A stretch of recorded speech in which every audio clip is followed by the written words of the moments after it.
জোর করে কোনো কিছুই আদায় করতে নেই।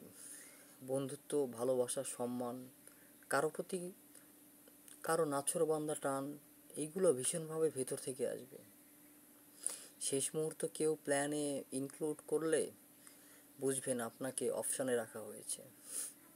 বেশ কয়েকবার ফোনটা কেটে দিলে বুঝতে হবে ওপারের মানুষটা আপনাকে চাচ্ছে না। চোখের জল অস্বীকার করে কেউ হাত ছেড়ে এগিয়ে যেতে চাইলে তাকে যেতে দিন। আপনার প্রয়োজন তার কাছে অতটুকুই ছিল। কেউ জন্মদিন ভুলে গেলেও বুঝবেন সে মনেই রাখতে চায়নি। অসময়ে খোঁজ না নিলে জানবেন তার প্রায়োরিটি লিস্টে আপনার নামটা নেই। মূলত আমরা এই ব্যাপারগুলো নিয়ে খুবই ঘাবড়ে যাই। কেন সে আমার কেন সে আমাকে তার প্রায়োরিটি লিস্টে রাখলো না, কেন আমার জন্মদিন মনে রাখলো না।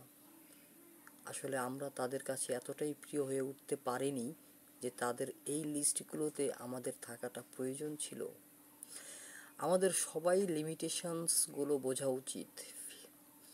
ফেরত আসা অভ্যস্ত করা উচিত না। হকচকিয়ে থমকে যাওয়া উচিত না। যে বা যারা কদর করছে না তাদের মন দরজার চৌকাঠ মাথা ঠেস দিয়ে দাঁড়িয়ে থাকার প্রয়োজন নেই। তাদের থেকে ফিরে আসুন। যে আপনাকে মনে রাখতে চাইছে না, যে আপনাকে মনে রাখতে পারছে না, তার চৌকাঠে দাঁড়িয়ে থেকে লাভ নেই। নিজেকে সেখান থেকে গুছিয়ে নিয়ে আসুন। সুন্দরভাবে জীবনযাপন করুন।